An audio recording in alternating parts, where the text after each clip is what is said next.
The other day, I stumbled across a video titled 25 Celebrities Singing Imagine, creating a moving montage. The video was put together with the idea that these 25 celebrities would empower and inspire everyone suffering around the world with the pandemic by singing the song Imagine by John Lennon. However, as most of you probably know, the opening line to Imagine is, "Imagine there's no heaven. Imagine there's no heaven." So this video, attempting to spread hope, had the opposite effect on the people that viewed it. The video was received with outrage, with people making comments like, "My grandparents are in the hospital dying, and you would like me to imagine that there is no heaven? Thanks a lot." In fact, I can't think of a worse choice for a song to sing given our circumstances. The whole theme of the song is to live for today. But how does living for today work when today is awful? Today, we are home watching church through a computer. Today, babies are being born and they cannot even be held by their grandparents. I saw a sad photo online of a papu who could only look at his newborn grandson from outside a window of his son's house. Today, people's jobs and futures are completely ruined. Is this the today that we are living for? Is today really the time to have some rich celebrities out of touch with real life tell us to imagine that there is no heaven? I think not. Today is the day to believe, now more than ever, that there is a heaven. Today is the day to believe there is a better existence than the one we are suffering here on earth. It is important to believe, but we all know that sometimes it is hard to believe. It is human nature to doubt things that we can't fully comprehend or understand. We have instances that grow our faith and instances that challenge our faith. It is important to feed and nurture the faith-building instances and to dispel the faith-shaking instances we experience. In today's gospel passage, we hear one of my favorite lines in all of Scripture. We hear the plea of a desperate father beseeching Jesus Christ to heal his terribly sick son, a son who is utterly tormented by an evil spirit. This evil spirit restricts the son in every way, so much so that he cannot even function normally, very similar to the way that this virus has restricted the entire world. The father asks Jesus to heal the boy the same way any of us would. "Well, if you could do anything, have mercy on us and help us, Jesus." And Jesus immediately empowers the father by flipping the question back on the father when he says, "If you can." Jesus says to him, "All things are possible to him who believes." This is when we hear the humble words of the Father, "I believe, Lord, help my unbelief." I believe, Lord, help my unbelief. In other words, the Father knows that maybe his faith hasn't been as strong as it should be. He admits here that his difficult circumstances with his son have tested and possibly even shaken his faith. But the Father comes to Christ aware of this, and he takes ownership of his spiritual failings and desires to strengthen them. When Jesus flips it on the Father and challenges him to believe, the man could have called it quits right there. When Jesus said, "If you can," how easy it would have been for the man to say, "Oh, whoa, not me. I can't do anything."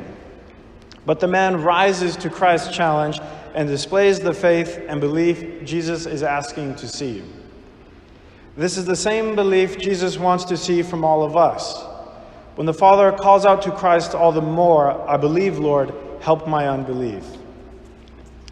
So instead of healing the boy with a snap of his fingers, Jesus chose to first connect with the Father in order to empower him. because Jesus Christ is with us in all our difficulties we face in life. He doesn't stand back like a magician waving a wand, removed from human sadness. He was human himself. Jesus knows better than anyone what it is like to suffer, and therefore meets us in our suffering. Now, it is easy for atheists to use this coronavirus as a claim to prove that God does not exist. What kind of God would let a pandemic like this happen? If God were real, wouldn't he just stop this thing immediately? But we know that there has always been suffering in the world. Now it is simply being felt on the global scale. There is suffering in this world because this world is not heaven. This world is not paradise. This world exists separated from God because in this world, human free will reigns supreme, as opposed to in heaven where God reigns supreme. So at times we feel discouraged by the nastiness of the world. These days, now more than ever. With this in mind, we will recall the powerful words of Christ that we hear in John chapter 15, verses 18-25. Christ tells us, "If the world hates you, keep in mind that it hated me first. If you belong to the world, it would love you as its own. As it is, you do not belong to the world, but I have chosen you out of the world. That is why the world hates you." So while the 25 celebrities give us misconstrued hope from far, far away in their fantasy world, Jesus Christ stands with us and reminds us who we really are and what is really important. Not this world, but the next. Not living for today, but living for the days and the life that come after today, for the better days, the better life. One more difference I'd like to highlight between the video I mentioned and our faith. In the video, most all of the 25 celebrities sang with huge smiles. Some comedians even hammed up their portion of the song to show they were really having a good time. This also caused great outrage from the viewers who were actually going through hard times themselves. While many are worrying about where their next meal will come from as a result of not being able to work, these celebrities were smiling brightly from the comfort of their mansions. Now, during one of my classes at the seminary, our professor asked us the question, why aren't the saints in the icons of the church smiling? The entire class of about 30 of us were completely stumped. We had no idea why the saints don't smile in icons. But think of every icon you've seen. You will never find Jesus, the Theotokos, or the saints with great big smiles on their faces. Our professor explained to us the answer. Imagine you are coming into church downtrodden, facing some great difficulty in life, he said. You come in to pray, and you look up at an icon of Christ in your sadness, and he is smiling, happy as can be. How would you feel?